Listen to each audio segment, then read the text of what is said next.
Good morning again. As before, this is Hollis, and welcome to round 2. In the last video, we covered chromosomes, alleles, heterozygous, homozygous, that whole deal. So if you haven't seen it and you need that info, click over here or use the link in the description. Before we start the actual crosses, there are a few more terms we need to go over. So genotype is the genetic makeup of the animal. Phenotype is what is expressed, or what the animal actually looks like. And wild type is whatever phenotype is most common in the wild. This is the normal appearance for the species, and it's not always dominant.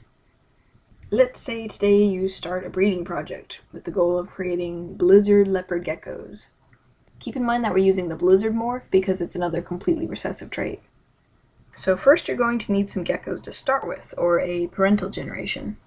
There are a couple different combinations you could start from, but for this example, let's say you buy one female wild-type leopard gecko from a breeder who tells you she's homozygous dominant, and one male blizzard leopard gecko. And because the male is showing the recessive phenotype, he must be homozygous recessive. So of course, if one parent is blizzard, at least some of the babies will be, right? To figure this out, we need a Punnett Square.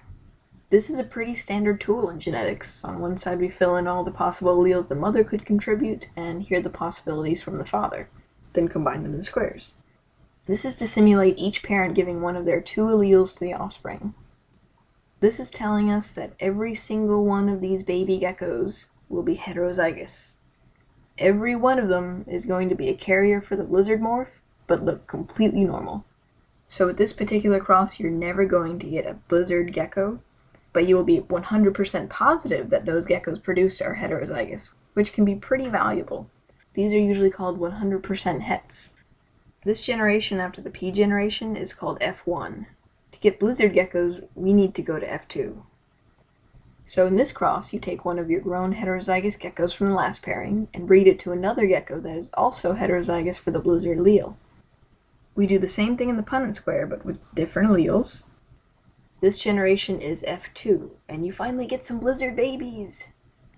This tells us that for each gecko born from this pairing, the odds are 25% for a blizzard gecko, 25% for homozygous dominant, and 50% for heterozygous.